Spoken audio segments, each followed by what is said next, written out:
Hello everyone, welcome to the Hibiscus Tea Cafe.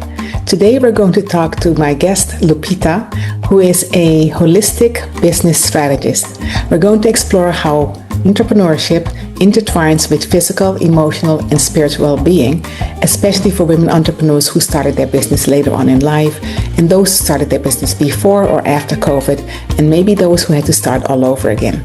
So join me here, grab your favorite cup of tea, and let's talk about how we can balance our business with our personal health and wellness. Awesome. Thank you all for coming here, and welcome to the Hibiscus Tea Cafe. So today we're going to talk about health and wellness when it comes to our business. And I find that a very broad topic, but I want to narrow it down. And that's why I brought you here as our holistic business strategist. And Daisy, the entrepreneur, of course. So I want to start with, how did you become a holistic business strategist? You don't often hear holistic business strategist, at least in my world. So, can we say what that is? Like, is there a definition? Because that whole concept is new for me. Yeah, I mean, I think that, I'm 11 years in as an entrepreneur, helping other entrepreneurs. And what I realized the first 2 years as a regular business coach, that's what I was at the beginning, was it was only part of the puzzle.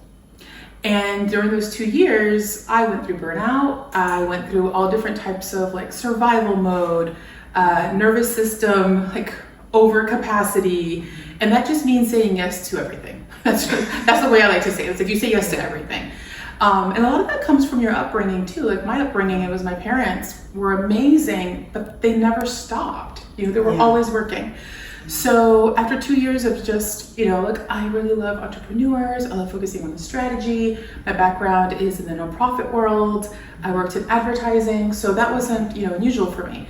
What was unusual is like, why am I so tired? Why am I working like 12 hours a day when I was supposed to be working for myself? Not that I should be working at all, but it shouldn't be equivalent to what I was working at a regular job that I had before. Right. And part of that really was when, I started getting sick and I started noticing like, I'm a healthy person, but I'm not sleeping well. But now my body is kind of defying my, like, I'm okay. Like I'm saying I'm fine. And then I just went on a deep dive, just learning about the nervous system, learning about emotions and how they can really get trapped in your body. And I thought, this is crazy. But again, I kept reading, saw the science. I'm a nerd first before like woo-woo, I'm a nerd. And I thought, could this be true? So then I started testing this on myself. And then as I went down that path of, okay, how do I integrate what I'm doing already that works? But at the same time, can I bring in this part of, I'm not just an entrepreneur, I'm a human, I'm a whole person. That's right there. So that was the holistic part. And when I embraced that, that was 3 years into my business. I'm in year 11 now. No one talked about it.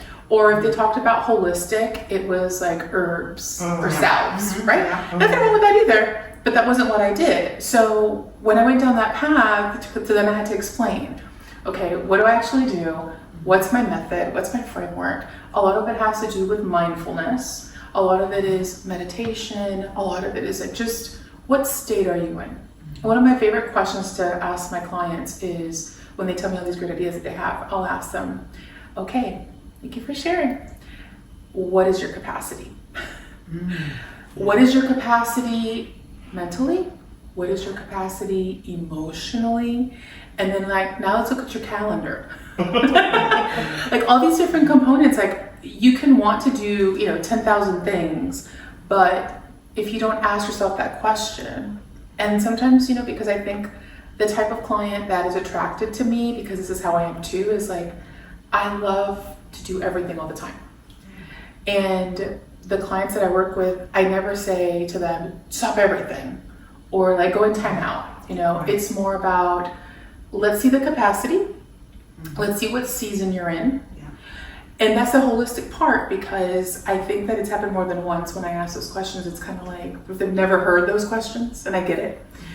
And how do I know to ask those questions? Because I ask myself first. So everything that I'm teaching my clients and walking them through, I did it with myself first. So this whole holistic component of me as a whole person I messed up a couple of times because I kept going to old patterns of burnout. Hard to break. Yeah, and I think maybe it was like year 5 or 6 where I felt like, okay, I kind of got a hold on this. And it was during that time too that I started going to more seminars to learn about it, to really know how to explain a little bit better. And then I hired my own business coach, and then she got my vision so quick that I'm like, okay, so is this real? Like, am I doing something that's actually working? And she's like, it sounds so funny to ask yourself that and to ask your coach. At that point, I was like, year 7, and she's like, Ludmilla, you've been doing it. What are you talking about? You have clients, you have results, like it works for you. And I think it's just because, again, that title, those words, you've never seen them together. And something my business coach said to me is, you're looking for somebody to mentor you, but you're the innovator. And that was really difficult at a moment where now everybody's talking about, perimenopause, menopause, emotions, nervous system, trauma. Everyone's talking about that now. But that wasn't a cool thing. No, it was not. And the awareness there was like, that's taboo, I just want to help entrepreneurs figure out how to organize their time, align to their values, and not get sick. Like it's so simple, but that's the basis of it. Everything in between, it's just a plus for me. Wow. And then that sounds really interesting. Then I'm thinking, okay, I hear you, but there's so many people desperate for money these days that they want to do everything. And then if we look at the trajectory of the last decade, right? So I divide the last decade into pre-COVID, post-COVID. So pre-COVID, a lot of people were already living paycheck to paycheck, and they were thinking, well, I don't know, I'm going to retire, I don't have enough money, but maybe if I start my own business, everybody's telling me, it's good to start your own business, starting your own business is an amazing thing to do, you'll be in control. Then the Small Business Administration says, you'll be ready if you to start your own business if you're ready to work 24/7. Wow. And I was like, oh, okay. But you'll be your own boss. But if you're not ready to work 24/7, you're not ready for your own business. So to the person who's thinking of, okay, I'm ready to be on my own. I'm tired of sitting in somebody else's office, making somebody else rich. Let me try doing my own thing. That was a challenge, but there was hope. Jesse Jackson, the late Reverend Jesse Jackson said, keep hope alive, right? And so then we say, okay, we can do this. And I remember for myself, for instance, I'll give you a little story. So my husband and I were living in Abu Dhabi, and we had just started a tea company in honor of my dad. My dad passed in 2015. So we started a tea company, and it was actually an emotional decision, to be honest. It wasn't really planned out well, but it went so well, it was unbelievable.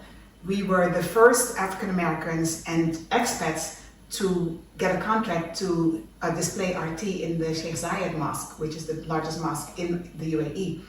We sold, from the beginning, 87% of our inventory. And we started doing tea tastings at the Abu Dhabi Art House Cafe.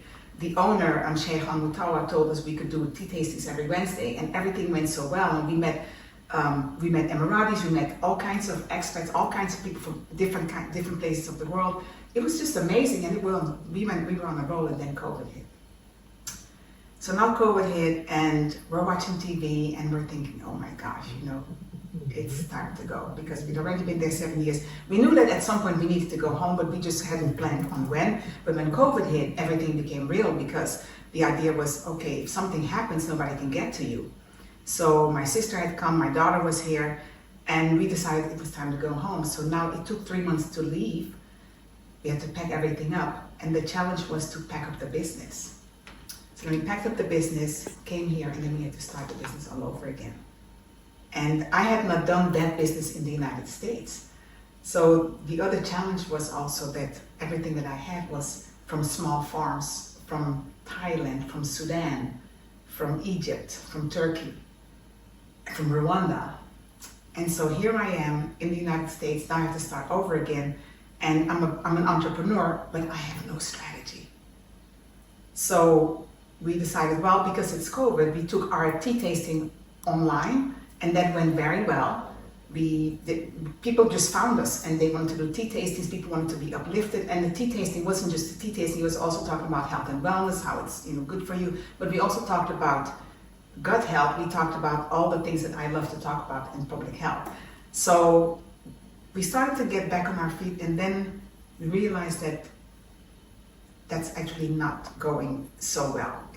And I realized that I was not cut out to be somebody to just sell the tea. I was cut out to be the health coach, right? And so I went through that training, did some plant-based certification, and then I realized, okay, now I see what I need to do. So it took me a little while, and coming from international perspective and then landing back home and taking all kinds of financial hits and emotional hits, I see where you're going, but I'm thinking to myself, wow, what did people do who actually were here and lost their job and had to start over again?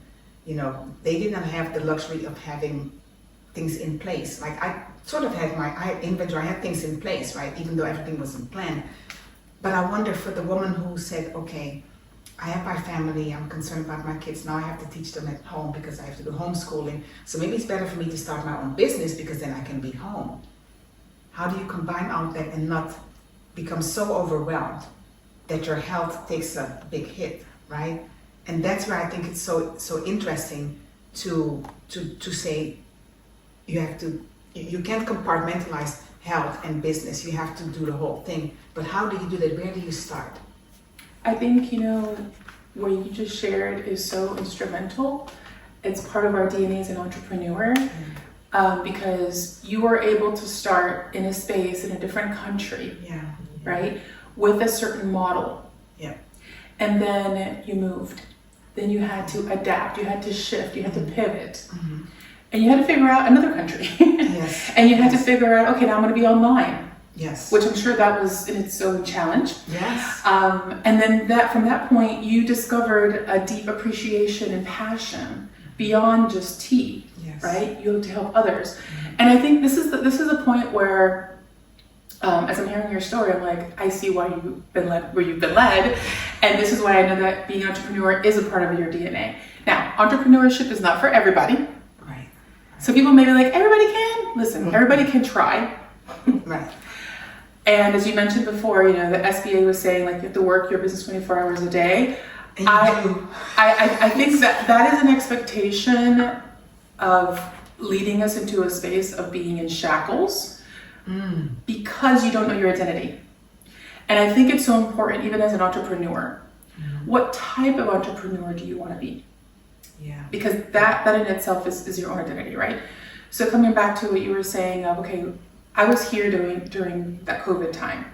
I actually at that point was living in Miami, and then when things started shutting down, all my family is here in Central Florida. So I moved closer to them because I was like, I don't know what's going to happen.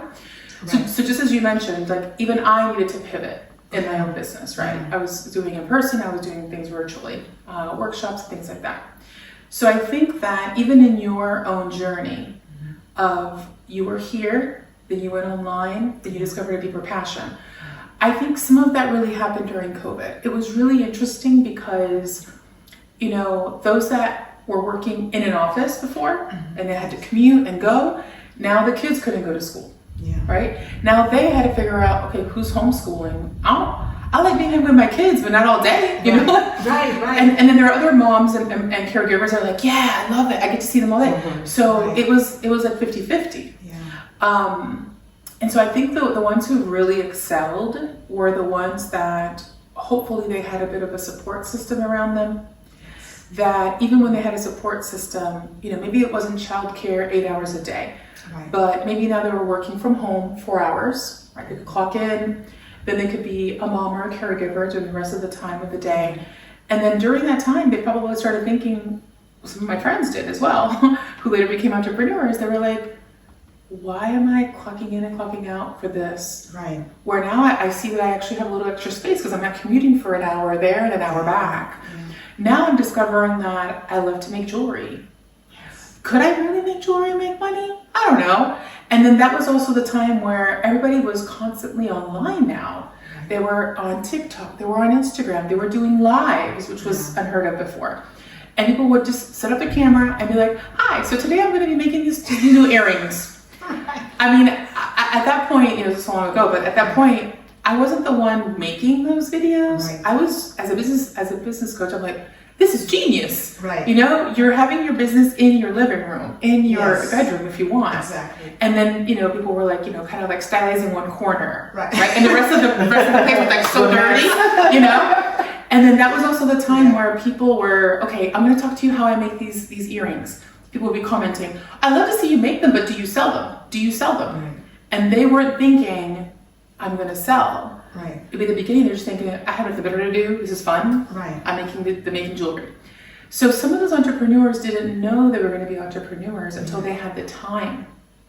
Yeah, I mean, and that's so true. I didn't know either, because I literally took something from a culture perspective, the hibiscus, the ginger, you know, in the Caribbean everybody drinks ginger beer. But I also know from public health perspective, the evidence that the science said this is good for you.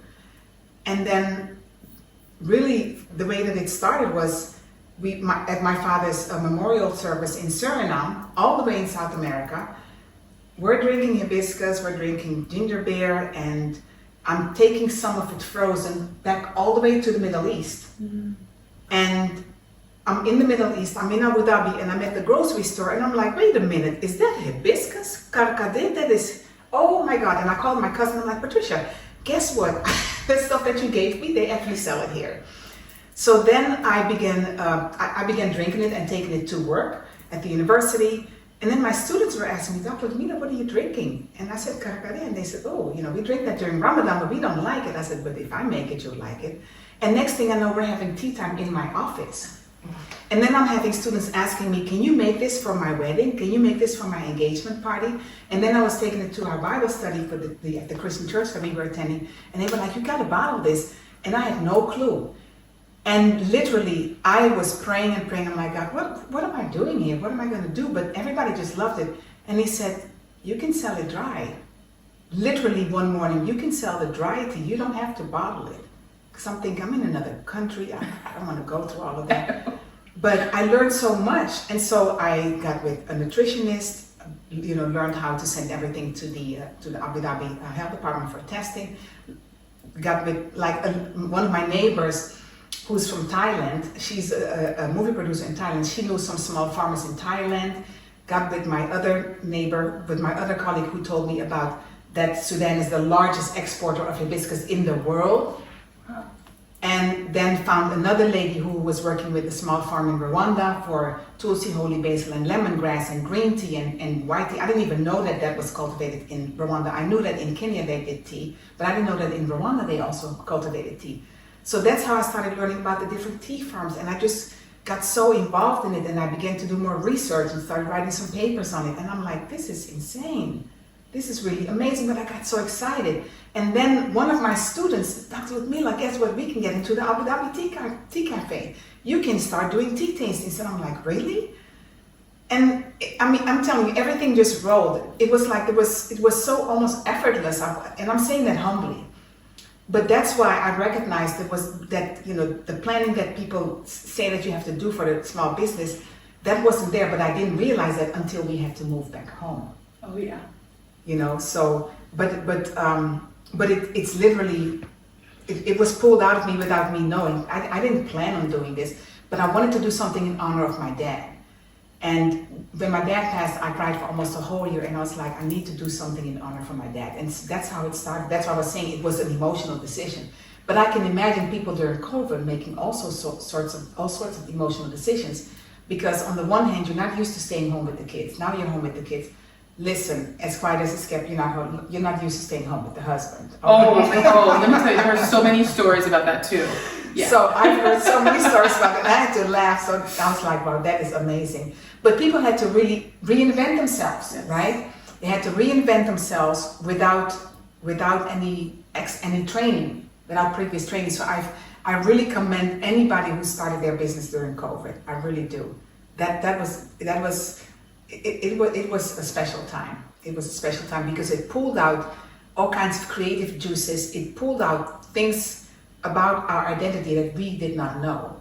So that's, you know, I really find that just an amazing experience. And I'm hoping that businesses, more businesses have survived, because a lot of businesses still closed after that. And then for those who did have their small business, they were like, okay, especially restaurants. who closed. What do you do when your restaurant closes? The kids are at home, the husband is at home. You need money, and you know you can do all kinds of different things, but where do you start? So how do you put together a holistic picture when all of a sudden you lose everything, right? And people say, well, you know, you can do this, you can do that, you can keep hope alive, but it's not that easy. So what is your suggestion for people who are in that space, who have lost their businesses? As you said, you know, you've had several rounds and have to start over again and not get sick. Because I've seen people do it, wear themselves out to the point that when they get started, they can't enjoy it because now they're physically so sick, they can't even run their business. So where do we start? I think that one of the parts that was really important in that restart, because even for me, like when I moved from Miami back home here, to where I was born, I didn't know anybody. I just knew my family. And the place that I really went to was the local chamber of commerce, because I needed something that was easy. So I think for anybody who's starting out and who's thinking, okay, maybe I want to start like, you know, a catering business, or I want to make jewelry, you know, I think that one of the very first steps is really figuring out, like, why do you want to do it? Yes, your why, know your why. Because, you know, we talk about it all the time, but I think we don't talk about the why that changes. Because the why when I started 11 years ago to why I'm doing it now is very, very different. Very different. And some people, you know, the why is I gotta pay my bills. And that's understandable. My opinion on that is there comes a point where it needs to go beyond that, because then you'll just become resentful of this business, of this part of what's paying your bills, taking you away from other parts of you or other parts of your life. And I think for anybody who's thinking, okay, I have an idea for a business, you know, let's say that it's a restaurant. Okay, I don't know if you know, but I think now the statistics are like 85% of them fail within the first year. Okay, and I have friends who own businesses that are restaurant groups, right? And they don't own them by themselves, they have partners. So that's even more challenging, right, than one person owning it. So I think when you go for something so big, I think it's really commendable. My question to somebody who wants to do something so big, is there a version of that business that can be phase one? Okay, so for example, a restaurant. If someone says like, I want to open a restaurant, like there's no restaurant here that's a Greek food. Okay, that's commendable. The real question is, what we know in marketing is like, is there a demand for Greek food?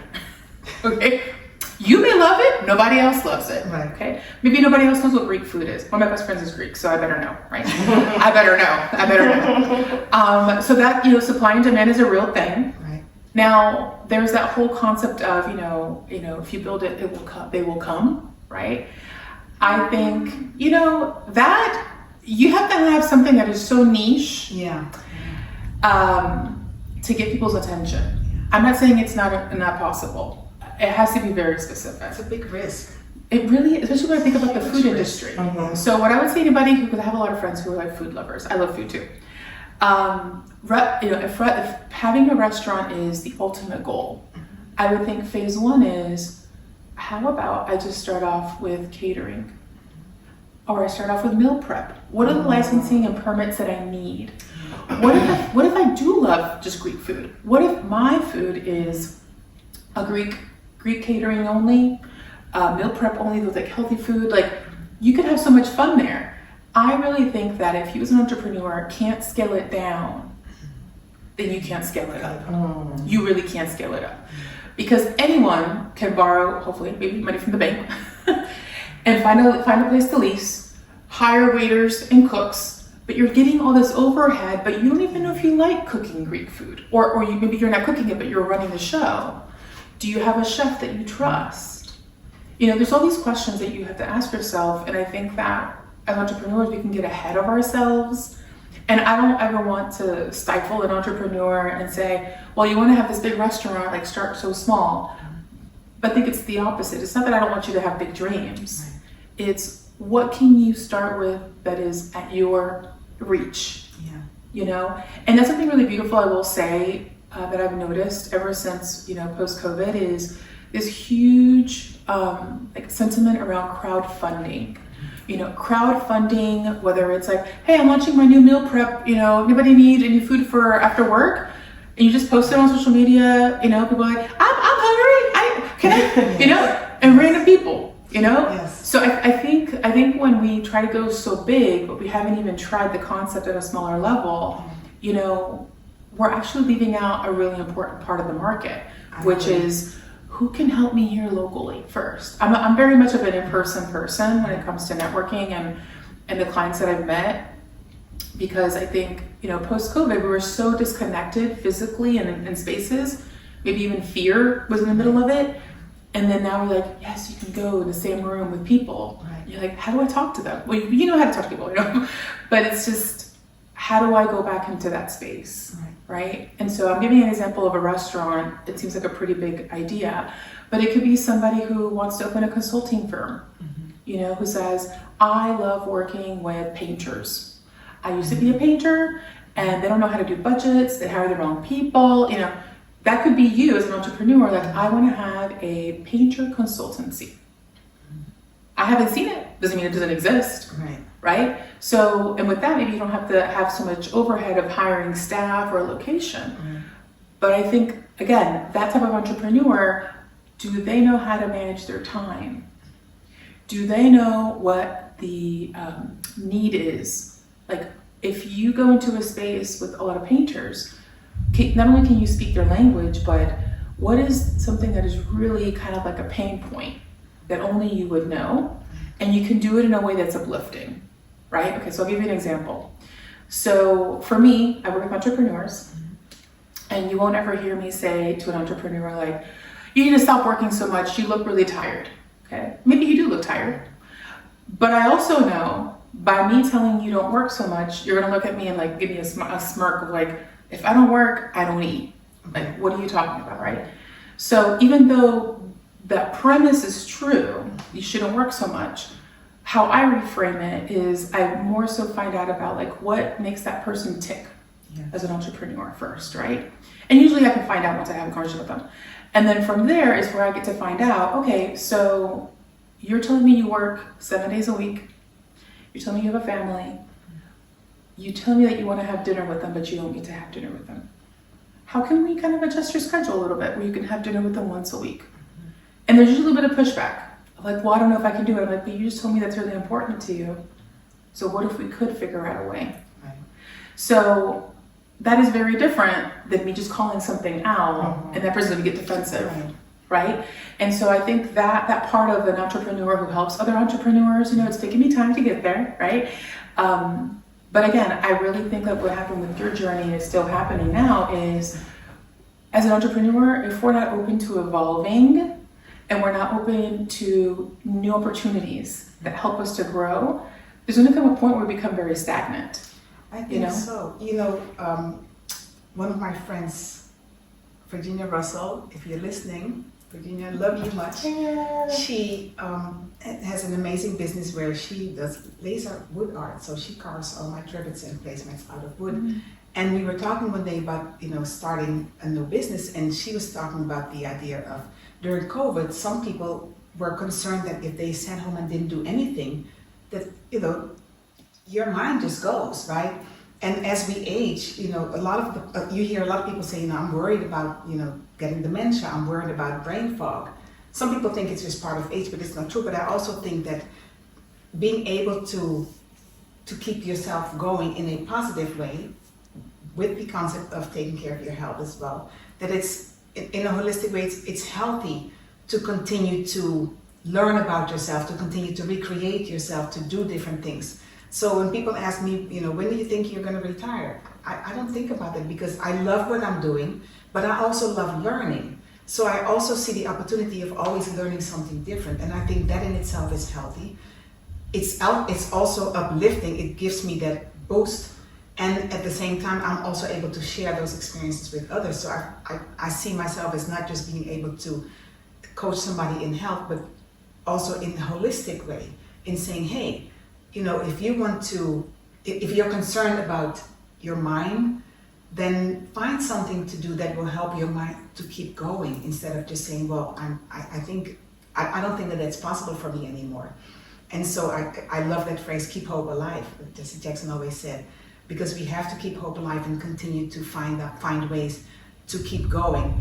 And then if you think about, it doesn't always have to be the biggest business venture, but if you've ever watched the Blue Zones, you know, if you look at people in Japan, in Okinawa, the reason that they live so long and that they thrive in life is because they're always moving in a positive way, but not busy, but always just moving. Their body is always doing something. So I think that in business we can also look at, and I want to hear your opinion about that doing business doesn't always have to be about being busy, but just staying actively busy in a way that is productive to your health and your business. So that could be, for instance, you could take a walk. You could exercise while you're thinking about your business instead of sitting home and being like, you know, just sitting in front of that computer and staring.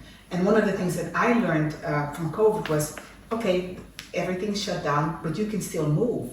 You can go for a walk.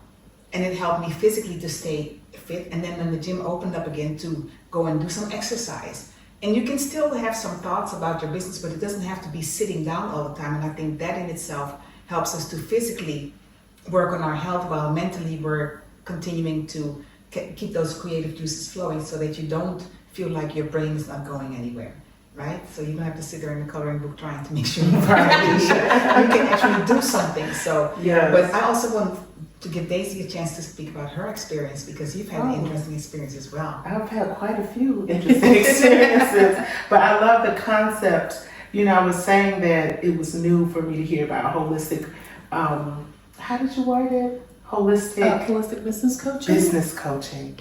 Holistic wellness around business in general. But when I think about my experience, I realize that it's there, you know. So in my history, I had a salon in Atlanta, the busy, fancy part of Atlanta, full staff, everything going, and, you know, success on every level, but it was not holistic. By any stretch of the imagination, was it holistic? And I think about some of your videos where you're saying, like, do you have systems? And there were no systems. Oh my gosh. Right, it was just like wild. And it all ran into each other and kind of imploded on itself, and I lost everything. And after a period of time, I went to rebuild. And but now things were different. You know, the internet was in full effect, social media was in full effect, everybody wanted to be their own boss, and it was more difficult to build that staff of people who wanted to do hair for someone. And I had this full salon, and it was 2,000 square feet, and it was costing me thousands of dollars a month, you know, to keep this place open, and I was willing to do any and everything I could. And a big part to me of the holistic experience, where it ushered into my life, was when I set myself down and said, okay, this is not working. And all of my personal needs are not being met. It was like all about the business. And another big part of it is being able to listen to your intuition and what you know deep in your heart the thing to do is. And I had this idea, and it was to just downsize, to just let that storefront go, let go of the idea of building a staff. I had an amazing clientele, and just get a salon suite and just focus on me and my clients. Yeah. And so I did that. And it was a difficult decision because it felt like I was kind of giving up on my dream, or it felt like I was failing in a way. But on the other hand, it really felt good because I knew that the money was going to start to flow. I knew that things were going to shift. And so I got rid of stuff. I put some stuff in storage, kept downsized to this like maybe 100 square foot suite. And I moved into that suite, and then 3 weeks later, we were quarantined. Oh, wow. I was literally in there operating full blown for 3 weeks, and then we shut down. And so when I look back over that, I realized like I was in such alignment. It sounds like tragedy, but what would have been tragic is if I was in that storefront when everything shut down, because I would have had to pay for the rent and the cable and the internet and the suites that I was in. They just stopped our rent until we could get back. So that was the pivot for me. And, you know, it was a pivot in my energy. It opened up space for me to be able to incorporate working out into my day and for me to incorporate much more financial wellness for myself. So I just, when I look at, and then I moved to Florida. Many years later, I pivoted again, moving to Florida, but now I know. And this pivot, as I rebuild, I understand that, you know, it's no question that the personal well-being is just as important as the financial well-being and the functionality of the business and the marketing and all of it, just keeping the whole thing balanced. Yeah, and keeping and balancing. You said your mission is balancing business growth and personal well-being, and I think it's so important, and that's something that we do hear about, but I don't think a lot of people really know how to balance. And you mentioned something before about taking some time out and just doing some things, and maybe not so much for the business, but sometimes just doing you, if you will. And before we got started, you mentioned that you just took some time out before you got here. I think those are they're tiny little steps, but they're big steps. Yes. So one of the things that I decided to do was I have to ask myself, every time that I need to do something, I have to ask myself first, what is it going to do for me and to me, right? Because I do have a history of health issues, and I want to make sure that I don't pivot and then crash. So knowing that, and also knowing that I want to be here for my family, but I also want to be here for myself, and having learned how to love myself enough to say, you know what, I'm not going to do that today. Even on days where I feel like, okay, I need to do my gym. No, not today. I'm just going to sit home and I'm going to meditate. I'm just going to do me, or just get up in the morning and I'm just going to listen to the birds.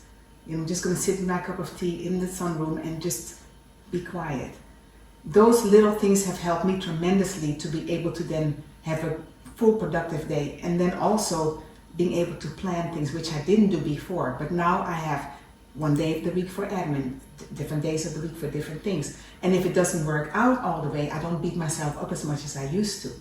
But I think that it takes time to grow. It takes growth to get there, and not everybody has it. And so my thing is, I'm thinking a lot of people need what you have to offer, because it does take a lot to put all of that together, especially when you have children in the middle, right? When you have little kids, you know, you have your family, and some people are caretakers and they have to manage their business and taking care of someone else. Mm-hmm.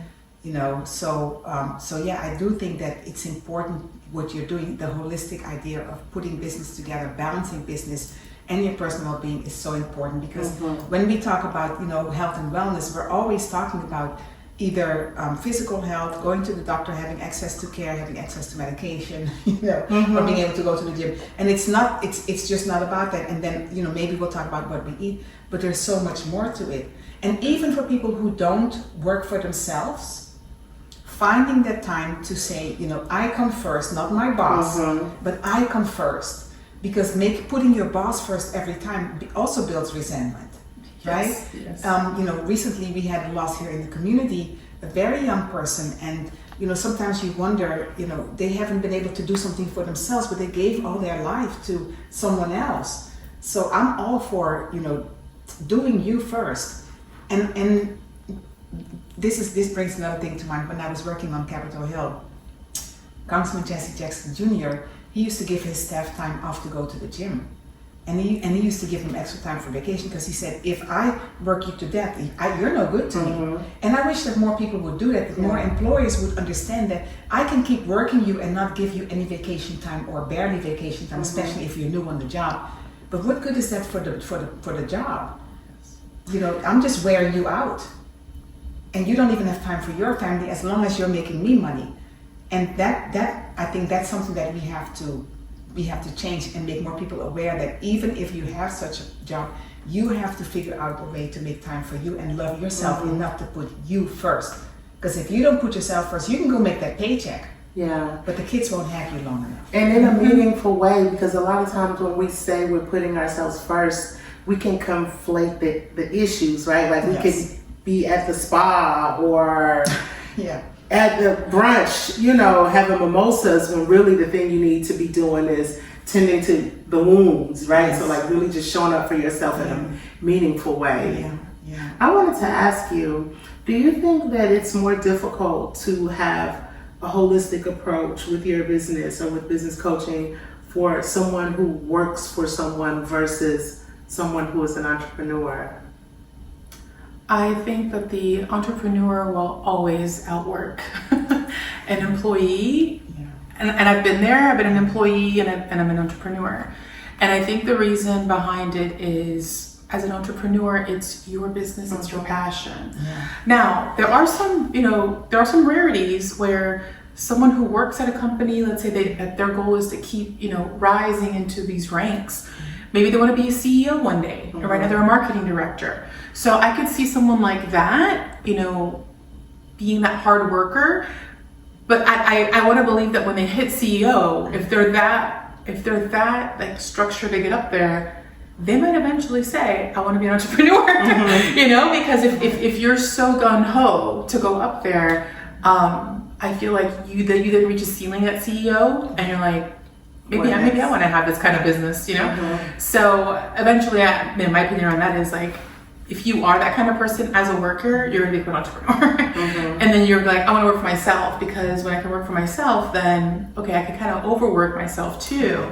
But at least I know it's the vision I have, it's who I want to serve, the passion that I have for my business. Like if I'm up late at night, like creating, let's say, a new coaching offer, a new coaching possibility. Like I might be up late working on it, but it doesn't feel like work because I have in mind who I'm going to serve with this. Maybe I have in mind a timeline when I want to launch it by, versus if I'm an employee, I might be like, well, my boss told me this is due in a week from now. It's Tuesday, so I got time. I may not want to work as diligently at that. But that's a very good question, because I think what is sold to us though is when I was an employee, the realities of being an entrepreneur, it was very sugar-coated. Only the good stuff was shared that I remember. Now I know everything, right? But I think at that point it was, you can kind of have your own hours and you don't have to have like you're the boss, But what happens when you don't notice these workaholic tendencies in yourself and you launch your own business? You're your own worst boss. I was so mean to myself. So, it's like, okay, I also I feel like anybody that leans into becoming an entrepreneur, you either love it or you hate it. There's some days that I really love it, some days that I'm like, what am I doing? But not what I'm doing, like I don't want to do it anymore. It's like, what am I doing in this area of my business that maybe I don't like, right? And then I get to kind of change it. Where I think when you're an employee, you don't have authority usually, right? This is the scope of work. This is how we do things. This is our culture in this company. So I think as an entrepreneur, you really discover a lot of things maybe you don't want to learn about yourself real quick. And one of those for me was I was a workaholic. I'm still recovering. Some days are better than others. I know my triggers. I know certain times where I want to get something done and by a certain time, and then I have to ask myself, like, who is setting this timeline? Is this the old me or like now? And when I just, again, that's why I love, what I like to say is like, there's a power in the pause. This is one of my keynotes that I speak on. There's power in the pause, because when you pause, you notice, right? In those moments where I allowed my old workaholic tendencies to take over, when I would pause, I would notice, my shoulders are kind of tight. All right, that usually means one or two things. Okay, I pause. Now I'm noticing my lower back's hurting a little bit. Maybe I've been sitting for too long. When's the last time I got up to go to the bathroom? Right. When's the last time I had food? Oh, or even water. Okay, you know, I'm noticing. That's so real. You know, I'm noticing. Thank you so much for joining us at the Hibiscus Tea Cafe. It is not too late to like and comment on our channel, and make sure you subscribe so that we can continue to bring you more valuable information. And until next time, take care of yourself. Health and wellness is yours.